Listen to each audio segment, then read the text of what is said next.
Hot and ஸ்பைசியா என்னோட ஸ்டைலில் chicken fry எப்படி பண்ணுறதுன்னு பார்த்துடலாமா? 1/2 kg சிக்கன் எடுத்திருக்கேன். அதுக்கு 1 tablespoon chilli powder, 1/2 teaspoon turmeric powder, 1 teaspoon jeera powder, 1 teaspoon pepper powder, 1 teaspoon coriander powder, 1 tablespoon Kashmiri chilli powder, 1 teaspoon salt, 2 tablespoon cornflour powder, 3 tablespoon curd, 1 tablespoon ginger garlic paste. இது எல்லாம் சேர்த்து நல்லா ஒரு தடவை mix பண்ணி விட்டுருங்க. இப்போ இந்த மிக்சரில் நம்ம என்ன ஆட் பண்ண போகிறோம்னா எக்கு. ஃபைனலாக ஒரு எக்கு ஆட் பண்ணி நல்லா மிக்ஸ் பண்ணி வச்சுருங்க. இதோட நம்ம மேரினேஷன் முடிஞ்சிருச்சு.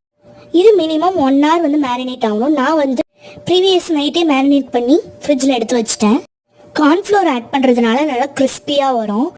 எக்கு ஆட் பண்ணுறதுனால ரொம்ப ஹார்டாக இல்லாமல் சிக்கன் நல்லா சாஃப்டாக இருக்கும். அட் த சேம் டைம் நம்ம நான்ஸ்டிக் யூஸ் பண்ணணுங்கிற அவசியம் இல்லை. எந்த பேனில் போட்டாலும் நமக்கு ஒட்டாமல் வரும். பாருங்க சிக்கன் எவ்வளோ சூப்பராக வெந்திருக்குன்னு. நெக்ஸ்ட் வீடியோவில் மீட் பண்ணலாம். பாய்.